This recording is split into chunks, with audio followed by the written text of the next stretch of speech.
చరిత్రలో ఎప్పుడు కనివిని ఎరగనటువంటి ఫ్లడ్ ఈసారి కడెం రివర్లో కడెం ప్రాజెక్ట్ దగ్గర మనం చూస్తాం.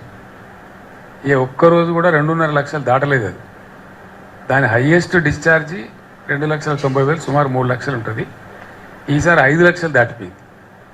అది నిజంగా చెప్పినట్టు మానవ ప్రయత్నం కాదు, భగవంతుని దయ వల్లనే ఆ ప్రాజెక్ట్ బతికింది. ఆ ఫోటో వీడియో చూస్తూ ఉంటే మొత్తం అంతా నీళ్ళుండి మీద ఒక గీతలాగా డ్యామ్ కనబడతా ఉంది, గీత గీసినట్టే.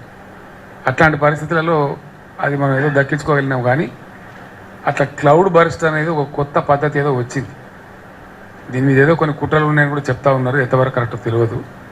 కొన్ని ఇతర దేశాల వాళ్ళు కావాల్సుకొని మన దేశంలో అక్కడక్కడ క్లౌడ్ బర్స్ట్ చేస్తూ ఉన్నారు. గతంలో ఒకసారి కాశ్మీర్ దగ్గర లద్దాఖ్లో, లేహ్లో చేశారు. ఆ తర్వాత ఉత్తరాఖండ్లో చేశారు. ఈ మధ్య గోదావరి పరివాహక ప్రాంతం మీద కూడా చేస్తున్నారని మనకు ఒక గ్లూమీగా వచ్చినటువంటి సమాచారం.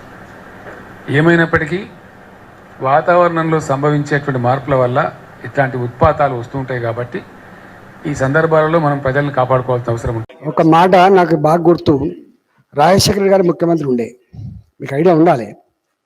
కరువు వచ్చింది. రఘువీరారెడ్డి గారు వ్యవసాయ శాఖ మంత్రి. నేను గుర్తు చేస్తున్నాను, కృత్రిమ వర్షాలు కురిపించడం కోసం అని చెప్పి ఏరోప్లేన్ తెప్పించిండు, దానికి కొంత డబ్బులు ఖర్చు పెట్టిండు, మేఘమేఘనం చేసిండు. ఎక్కడ వర్షాలు పడలే, సక్సెస్ కాలే.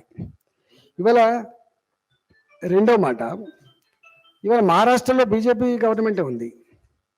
అంటే భారతీయ జనతా పార్టీ ప్రభుత్వం, కేంద్రంలోని ప్రభుత్వం ఈ గోదావరి పరివాహక ప్రాంతం మీద బాగా క్లౌజ్ బస్ట్ కురిపించి వరదలపాటు చేసి మా ప్రజలను చంపుకుంటుందని చెప్పి ఆరోపణ చేయడం విదేశీ కుట్ర ఎట్లుంటుందండి? ఈ వర్షాలు కురిపించేది విదేశీ కుట్ర ఉంటుందా? మాట్లాడడానికి అర్థం ఆర్డర్ తప్పినట్టు. అందుకని ఆర్డర్ తప్పితే గిట్లాంటి మాటలే వస్తాయి.